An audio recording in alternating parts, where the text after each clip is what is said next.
दो मनुष्य के जीवन में मनुष्य को संसार के अन्य प्राणियों की अपेक्षा बहुत सारी चीज़ें वरदान के रूप में मिली हैं, जिसमें से एक विशेषता है वाणी, बोलना। पशुओं को कभी बोलते हुए देखा आपने? नहीं देखा। और मनुष्यों को चुप होते देखा? नहीं देखा। यही दिक्कत है। बोलने के साथ साथ चुप होना भी आना चाहिए। वाणी वरदान है, लेकिन इस वाणी का सदुपयोग ना किया जाए, सोच समझ के ना बोली जाए, तो फिर ये वाणी वरदान की जगह अभिशाप बन जाती है। और वाणी और मन, इनका कनेक्शन है। मन में जो सोचते हो वो बोलते हो। जब सोच के बोलोगे तो वो बढ़िया निकलेगा, बिना सोचे बोलोगे तो कहीं ना कहीं गड़बड़ हो ही जाएगी। प्रकृति का एक वरदान है कि यहाँ पर एक बीज डालो तो 20 बीज पैदा होते हैं। किसान जानता है इस बात को कि जब वो ज़मीन में एक बीज डालता है तो ज़मीन उसे उसके बदले में कम से कम 20 बीज करके देती है। ये बात सब जगह लागू है। ऐसे ही मन में जो विचार आप डालते हैं वो भी दुगना और चौगुना होके वापस आता है। वाणी से आप जो बोलते हैं उसमें भी विशेषता आ जाती है। कहा भी है किसी ने, सरस्वती भंडार की बड़ी अपूरब बात, ज्यों ज्यों खर्चे त्यों बढ़े, बिन खर्चे घट जात। यानी किसी ने स्वाध्याय करना शुरू किया और वो बोल के करता है, समझा के करता है, सामने वाले को बता के करता है, तो वो पढ़ने से ज़्यादा ज्ञान बोलने में आ जाएगा। किस में आ जाएगा? बोलने में आ जाएगा। उसने जो पढ़ा है और फिर पढ़ा दिया, तो पढ़ने में जितना ज्ञान नहीं होता है उससे ज़्यादा ज्ञान पढ़ाने में हो जाता है। आप जिस चीज़ के मास्टर बनना चाहते हो उस चीज़ को पढ़ो और फिर उस चीज़ को पढ़ाओ। आप खुद ही देखोगे कि जो आपके मन में प्रश्न थे उसके उत्तर आपके अंदर खुद ही हैं और अपने आप ही प्रश्न के उत्तर मिलने शुरू हो जाएंगे। आप पढ़ने से एक विचार प्राप्त करते हो, लेकिन बोलने से वो विचार 4 हो जाते हैं। वाणी में विशेषता है, वाणी में क्वालिटी है। जितने आपने देखे होंगे कि जो बहुत होशियार हैं, वो होशियार कैसे बने? उन्होंने पढ़ा तो जरा सा था और वो ज्ञान इतना प्राप्त हो गया। तरुण सागर जी को आप जानते हैं ना? तरुण सागर जी महाराज हैं, को कितनी क्लास पढ़े थे आपको पता है? केवल 7 क्लास पढ़े थे और अच्छे अच्छे IAS अफसर को प्रवचन सुनाते थे। पढ़े कहाँ तक थे? 7 क्लास। प्रवचन किसको सुना रहे हैं? IAS अफसर को, बड़े बड़े नेता को प्रवचन सुना रहे हैं और वो मान रहे हैं इस बात को कि हाँ आप सही कह रहे हो। तो ये ज्ञान कहाँ से आया? पहले ज्ञान करो और फिर बांटो। बांटने से 10 गुना हो जाता है। बांटने से 10 गुना होके वापस आ जाता है।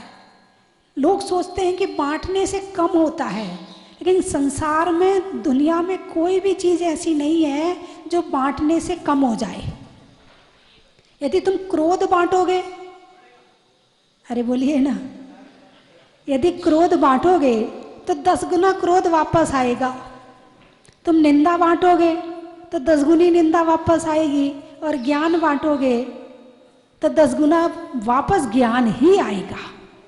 ये प्रकृति का नियम है। यहाँ कोई भी चीज एक नहीं होती है, यहाँ बांटने से बढ़ता है।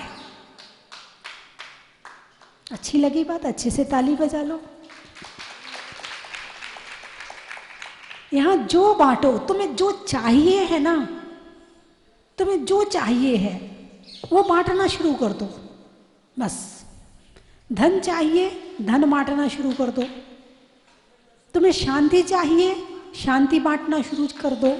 तुम्हें क्रोध चाहिए, क्रोध बांटना शुरू कर दो। तुम्हें अपनी निंदा चाहिए, निंदा बांटना शुरू कर दो। तुम्हें अपना अपमान चाहिए तो तुम अपमान बांटना शुरू कर दो। ऐसा हो नहीं सकता कि तुम किसी का अपमान करो और सामने वाला तुम्हें छोड़ दे। तुम सामने वाले को एक बार अपमान करोगे, वो तुम्हारा 4 बार करेगा। मौका ढूंढेगा कि कब मौका मिले। तो तुम्हें जो चाहिए वो तुम बांटना शुरू कर दो। और इसमें सहायक होती है वाणी, वचन। वाणी और वचन के माध्यम से हम बहुत कुछ संसार में अच्छा कर सकते हैं। इस वाणी से स्वर्ग भी बनाया जा सकता है और इस वाणी से नरक भी बनाया जा सकता है। इस वाणी से मोक्ष भी जाया जा सकता है और इस वाणी से नरक भी जाया जा सकता है और स्वर्ग भी जाया जा सकता है। स्वर्ग तो बाद में जाएंगे। यदि जिसकी वाणी में दम है वो अपने घर को ही स्वर्ग बना लेता है। ये जो घर में जितने कलेश है ना, ये किसी और चीज के नहीं है, केवल वाणी पर कंट्रोल नहीं है पहली बात। और क्या बोलना है, कितना बोलना है, कब बोलना है, कहाँ बोलना है, इस बात का ज्ञान नहीं होने के कारण से ये सारे कलेश इसी बात के हैं। केवल बोलने का सही तरीका आ जाए। कहते हैं ना कि सही बात यदि गलत तरीके से बोली जाए, ध्यान से सुनना, सही बात गलत तरीके से बोली जाए तो वो गलत है, और गलत बात सही तरीके से बोली जाए तो वो माननीय है। अब सामने वाले को तुम शिक्षा दे रहे हो और चिल्ला के और डांट के और बुरे तरीके से बोल रहे हो, तो वो कहेगा अपना ज्ञान अपने पास रख, हम अपना भला बुरा हम जानते, तू रहने दे, तेरे ज्ञान की जरूरत नहीं है। और सामने वाले की गलती को आप प्यार से बताते हो तो वो कहेगा ठीक है भाई साहब, अब हो गया, अब आगे नहीं करूँगा, ध्यान रखूँगा। आपने बात दोनों की है, केवल वाणी गई तो सारा खेल है संसार में। अब जैसे माँ पर गुस्सा कर रहा है एक बच्चा, और माँ ने डांट दिया, मार दिया, वो अपने पिताजी के पास गया। अब पिताजी से क्या कहता है, पिताजी से क्या कहता है, तेरी लुगाई ने, क्या कौन कह रहा है, बेटा कह रहा है, तेरी लुगाई ने मुझे मारा है। एक तो ये तरीका है बोलने का, और एक तरीका है पिताजी माँ ने मुझे मारा, मेरी गलती नहीं थी तो भी मुझे मारा। तरीका तो दोनों है ना, गलत आप दोनों को नहीं बोल सकते। तेरी लुगाई ने, बात गलत है या सही है? बात तो सही है लेकिन तरीका गलत है। सही बात को गलत तरीके से बोला जाए तो वो गलत ही होती है। और घरों में अक्सर यही होता है।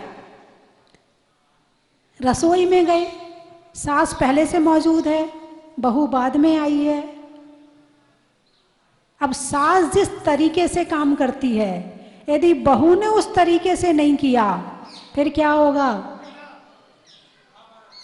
महाभारत। इतना भी नहीं आता तेरे को, ऐसे काम किया जाता है, इसको यहाँ रख, उसको वहाँ उठा के रखा कर, इसको इतना उबालना, इसमें इतना घी डालना, इसमें ये मत डालना। अब बात तो कही लेकिन तरीका गलत है, हैं? पहली बात तो आजकल की बहुओं को रोक टोक पसंद ही नहीं है। वो जैसा बना रही है चुपचाप खा लो, और टोकोगी तो कहेगी तुम ही बना लो, तुम ही खा लो, हमसे नहीं आता बनाना, हमारे हाथ का पसंद नहीं आता ना, तो बना लो अपने आप। एक बहू घर का काम नहीं करती थी, तो माँ सुबह सुबह उठ के झाड़ू लगा रही थी। तो बहू उठ के छत पे खड़ी थी, नीचे वो आंगन में झाड़ू लगा रही थी।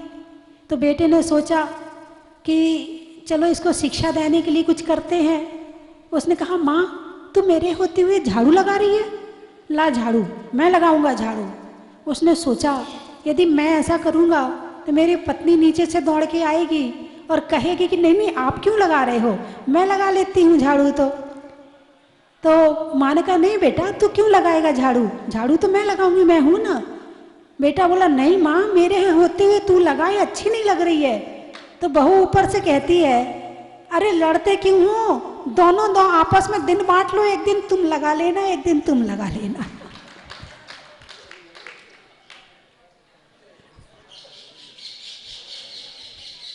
हैं बंधुओं,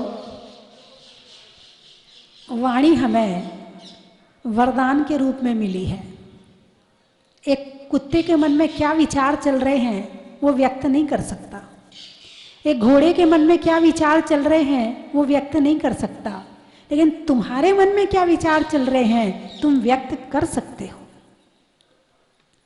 अच्छे विचार व्यक्त करोगे वातावरण अच्छा होगा, बुरे विचार को व्यक्त करने की जरूरत होनी नहीं चाहिए। यदि मन में गुस्सा आ भी रहा हो तो मुंह से मत बोलो, मौन हो जाओ, क्षेत्र परिवर्तन कर लो।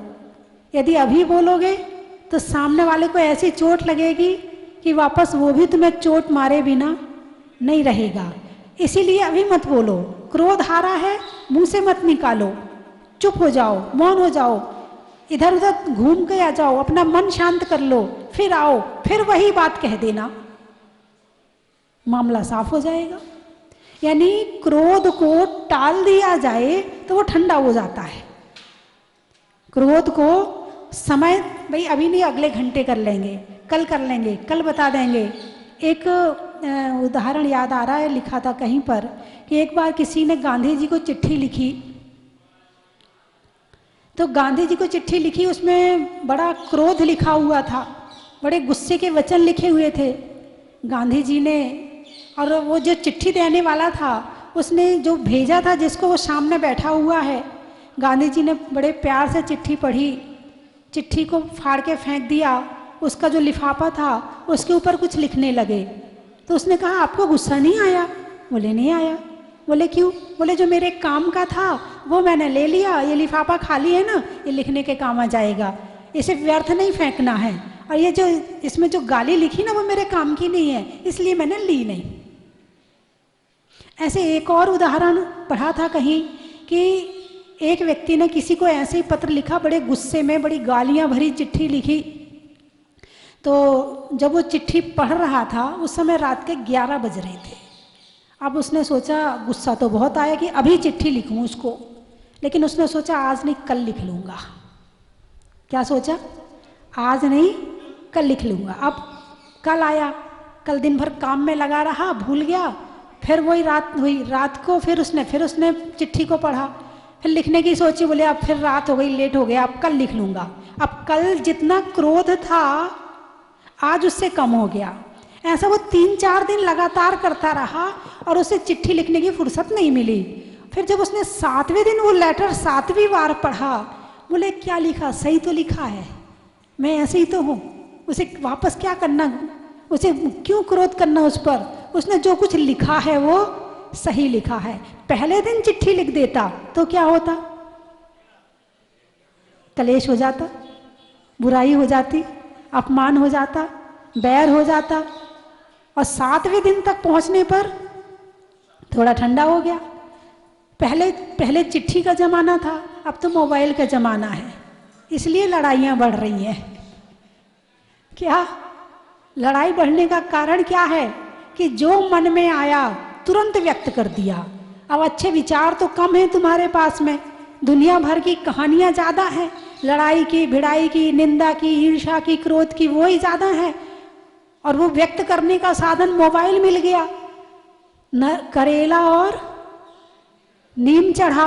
वैसे ही पहले से दिमाग में बुरे विचार थे, बुरे विचार को फॉरवर्ड करने का साधन इतना तेज मिल गया, तो संसार में बुराई नहीं फैलेगी तो क्या फैलेगी।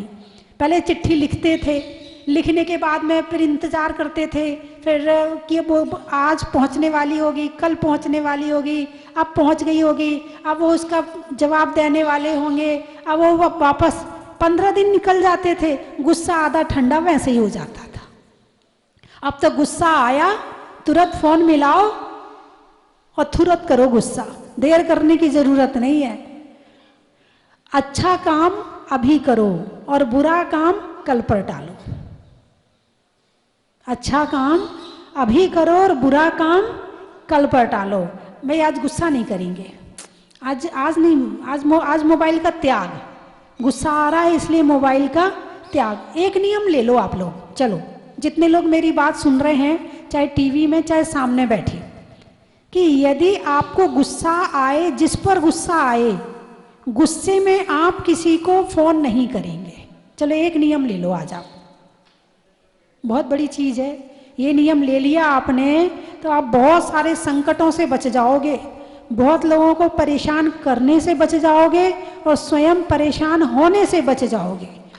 एक नियम ले लो कि यदि गुस्सा आ रहा है जिस व्यक्ति पर, उसको फोन नहीं करेंगे। उठाइए हाथ, देख लो, नियम कठिन है, निभाना पड़ेगा आपको। फिर टीवी में जो देख रहे हैं वो भी हाथ उठा लें, ठीक है उठाइए। अभी बहुत लोगों ने नहीं उठाया, अभी बहुत लोगों ने नहीं उठाया है। मुझे लगता खुद पर कंट्रोल नहीं है। अम्मा जी देखो मुंह तिरछा कर लिया मुझे देख के, हैं अम्मा जी अब तो छोड़ दो गुस्सा करना, किसी का बुरा हो ना हो अपना तो बुरा हो ही जाता है।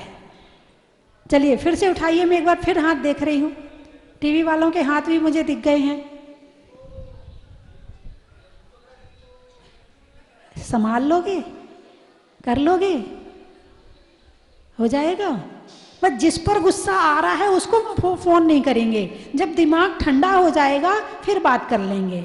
और बहुएं तो नियम ले लें, बहुओं को तो एक नियम जरूर दूंगी कि जब घर में आपके ससुराल में थोड़ा बहुत कभी अनबन हो जाती है तो उस समय आप अपने घर फोन नहीं करेंगी। जब आपका दिमाग खराब होगा तो अपने पीहर फोन नहीं करेंगी। कौन कौन बहुएं नियम ले रही, हाथ उठाओ। सासें तो अब वहीं की होगी, सास तो उठा करेगी नहीं, बहुओं की बात करी, उठाइए हाथ। केवल अपने पीहर का फोन करने के लिए कह रही हूं। हाँ बहुएं, जिनकी सास हैं अभी, और जो बहुएं भले अपनी सास के साथ नहीं रहती हैं, अपने पति के साथ रहती हैं, भले ही अपने पति के साथ रहती है, अकेली रहती हैं, लेकिन वो भी ये नियम ले लें कि पति से झगड़ा होने पर अपने पीहर फोन नहीं करेंगे।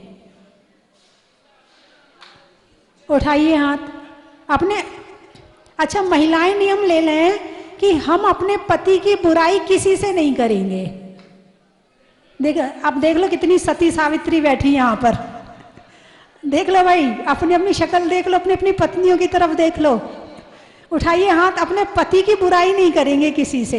उठाइए हाथ, टीवी वाले भी उठा लें, अच्छे से उठाओ। हाँ देखो जबरदस्ती, जो सबके सुख की कामना करेगा उसे क्या मिलेगा? सुख। और जो दुख की कामना करेगा उसे क्या मिलेगा? दुख।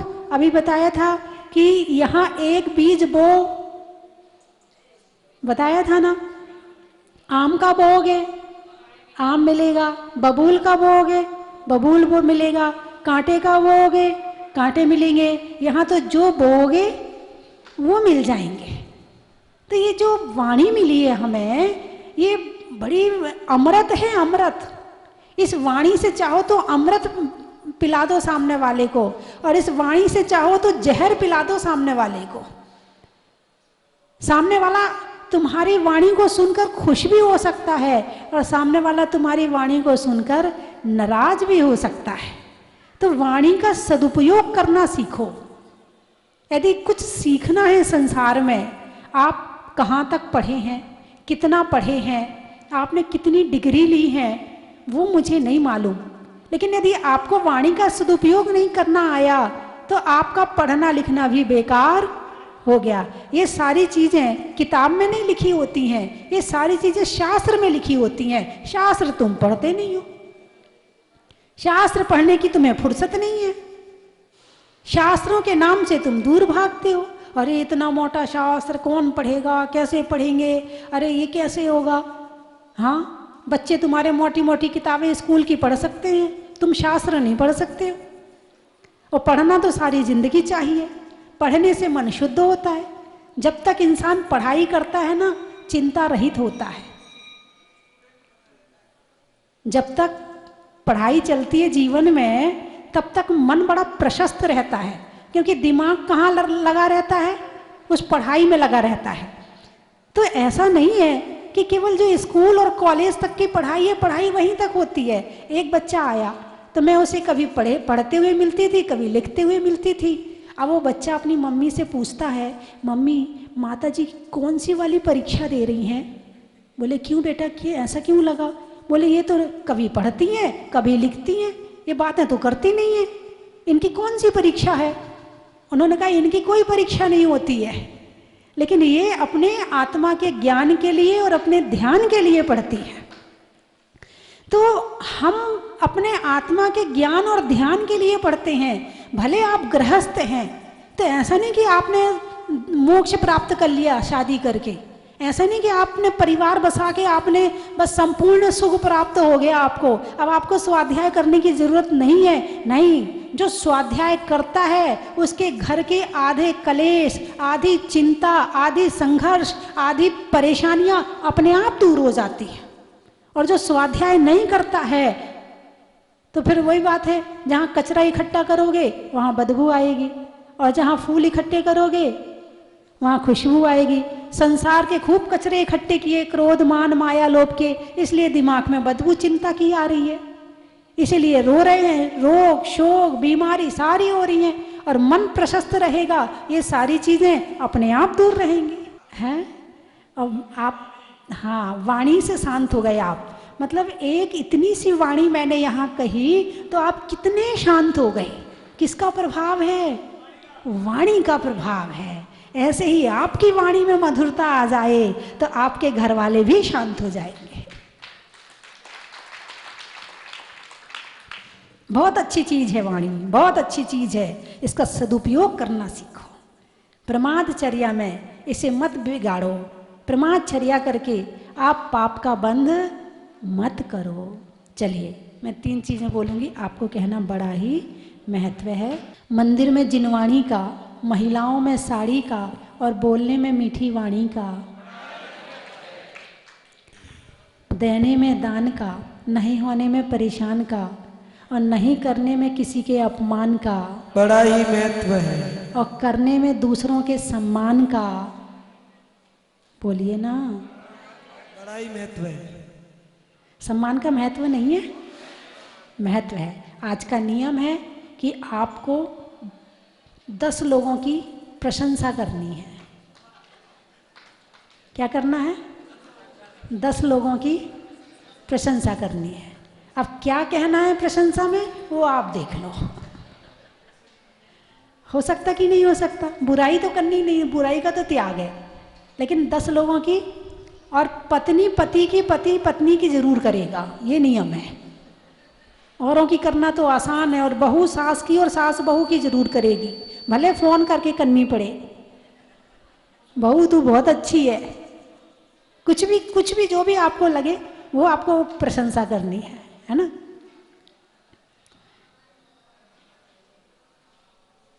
तलवार में म्यान का, जीवन में ज्ञान का, और करने में ध्यान का बड़ा ही महत्व है।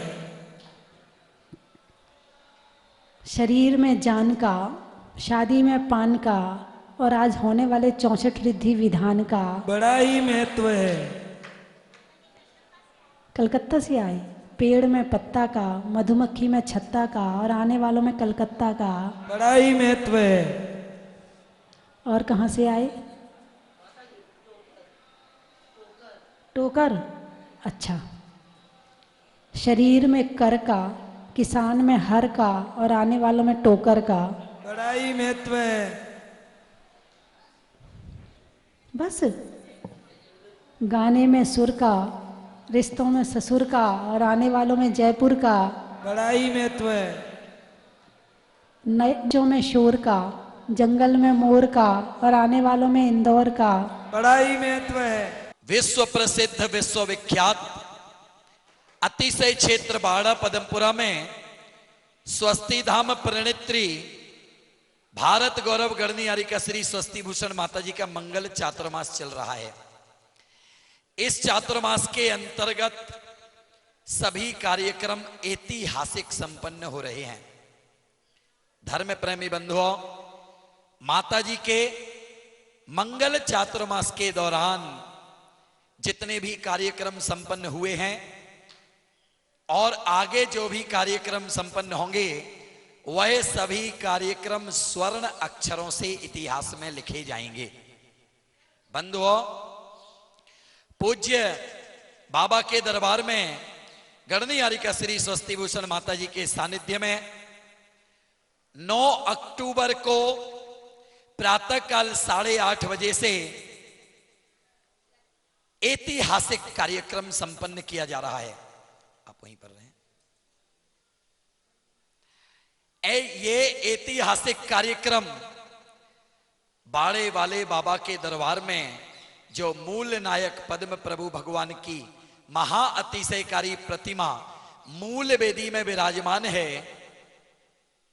मूल वेदी के ऊपर एक 125 फुट ऊंचा शिखर बनाया जा रहा है, जिसका शिलान्यास 9 अक्टूबर को प्रातःकाल 8:30 बजे से संपन्न होगा। महानुभावों, 9 अक्टूबर के शुभ मुहूर्त में अतिशय क्षेत्र पदमपुरा में विश्व का अद्भुत यंत्र मंदिर तैयार हो रहा है, जिसका शिलान्यास भी 9 अक्टूबर को है।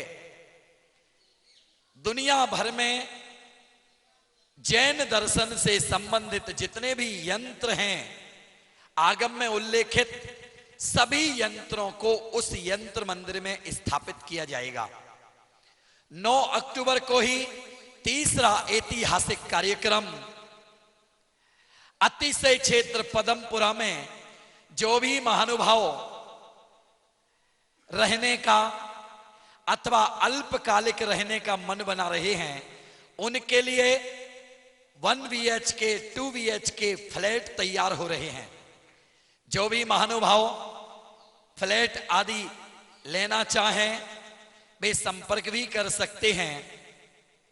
अतिशय क्षेत्र पदमपुरा में जो मूल नायक मूल वेदी के ऊपर 125 फीट का शिखर बनाया जा रहा है, वह कार्यक्रम यंत्र मंदिर का कार्यक्रम और फ्लैट्स का कार्यक्रम ऐतिहासिक संपन्न होगा। तीनों कार्यक्रम एक ही दिन में संपन्न होंगे। आप ऐतिहासिक स्वर्ण अवसर के कार्यक्रम में पधार कर अपनी उपस्थिति देकर और इतिहास में अपना नाम कायम जरूर करें। धर्म प्रेमी बंधुओं, फ्लैट्स का निर्माण यात्रियों के निवास के लिए हो रहा है। कोई यात्री, कोई भी महानुभाव पूरे देश भर से जो भी महानुभाव फ्लैट्स लेना चाहते हैं, अतिशय क्षेत्र पदमपुरा में आवास निवास करने की भावना रखते हैं, वे महानुभाव संपर्क करके अपने फ्लैट की बुकिंग करा सकते हैं। पूर्वी मुख्य द्वार के सामने जो मैदान पड़ा हुआ है, बोर्ड लगा हुआ है श्री दिगंबर जन अतिशय क्षेत्र पदमपुरा, उस ग्राउंड में सुंदर आधुनिक सुख सुविधा युक्त फ्लैट्स का निर्माण किया जा रहा है। आप सभी महानुभाव इस बात पर ध्यान दे सकते हैं, जो भी फ्लैट्स लेना चाहते हैं और टीवी पर जो भी कार्यक्रम देख रहे हैं, अगर वो अतिशय क्षेत्र पदमपुरा में फ्लैट्स लेने के इच्छुक हैं तो वे महानुभाव संपर्क कर सकते हैं। पहले आओ पहले पाओ की स्कीम है, किसी प्रकार का कोई आरक्षण नहीं है।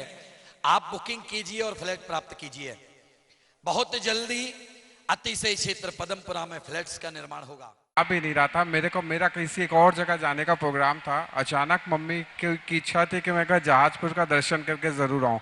उसके लिए मैं अलग से 400 किलोमीटर अलग से चला के मैं यहाँ आया। और सुबह आके जब मेरे को इच्छा मंदिर को देखा, यहाँ क्या देखा, यहाँ की दृश्य को देखा, बहुत मन को शांति मिली। और शायद इसी की वजह से आज मैंने प्रथम कलश की बोली लेके मैंने प्रथम कलश का सौभाग्य प्राप्त किया। और मेरे को, मेरे परिवार को, सबको और आप सभी को, सबको बधाई है इस चीज़ की। धन्यवाद। पहली बार अकोला महाराष्ट्र से आए हैं, पूरी बड़ा गांव, फिर हस्तिनापुर और ऐसे चल करते करते अभी जहाजपुर आए हैं और बहुत ही प्रसन्न लग रहा है।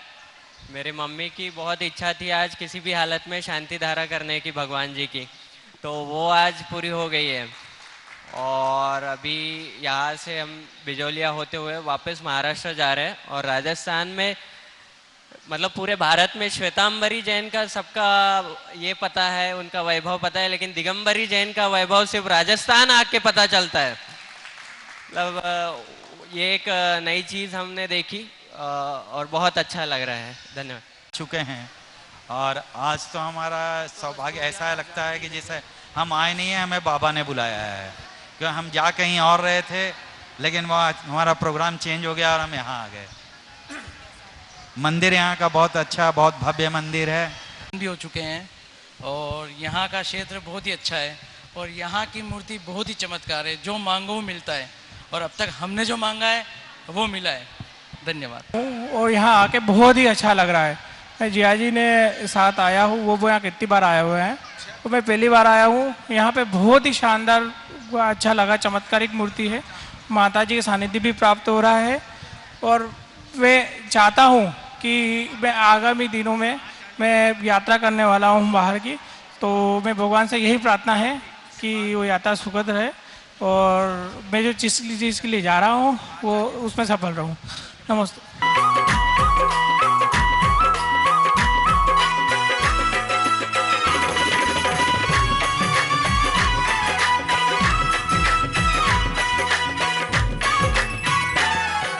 चन की थाल को सजाओ रे आज, रत्नों की थाल को भर लाओ रे आज।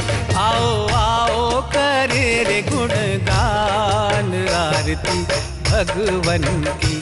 आओ आओ करे गुणगान आरती भगवन की। आओ आओ करे रे गुणगान आरती भगवन की।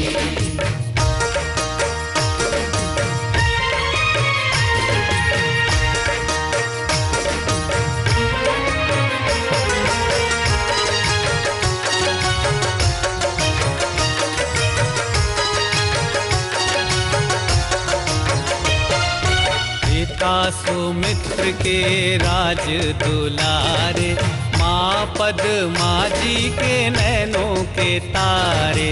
पिता सुमित्र के राज दुलारे, माँ पद्मा जी के नैनों के तारे। राजगृही में जन्म लियो आप, राजगृही में जन्म लियो आप। आओ आओ मनाए खुशी आज आरती भगवन की। आओ आओ करे गुणगान आरती भगवन की। आओ आओ करे गुणगान आरती भगवन की।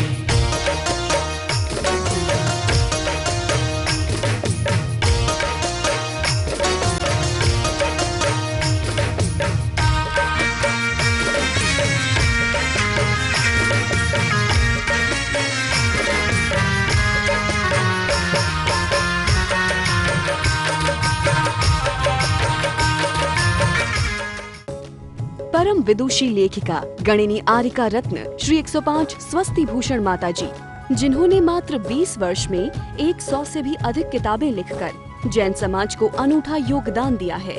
बड़े बड़े विधान जैसे कल्पद्रुम महामंडल विधान, सिद्ध चक्र महामंडल विधान, इंद्रध्वज महामंडल विधान, एवं विशेष जिनपद, पूजांजलि आदि महत्वपूर्ण साहित्य बहुत ही सरस, सरल व सुबोध शैली में लिखे हैं, जिसमें गद्य एवं पद्य साहित्य भी समाहित है। इन महान साहित्यों को पढ़कर आप भी अपने ज्ञान का विकास कर सकते हैं। साहित्य प्राप्त करने हेतु आज ही संपर्क करें।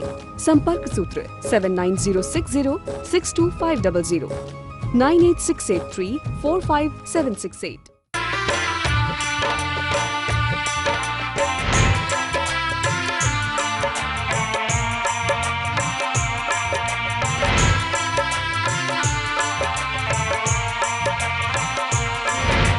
चलो रे चलो रे चलो चलो रे चलो रे चलो चलो जहाजपुर।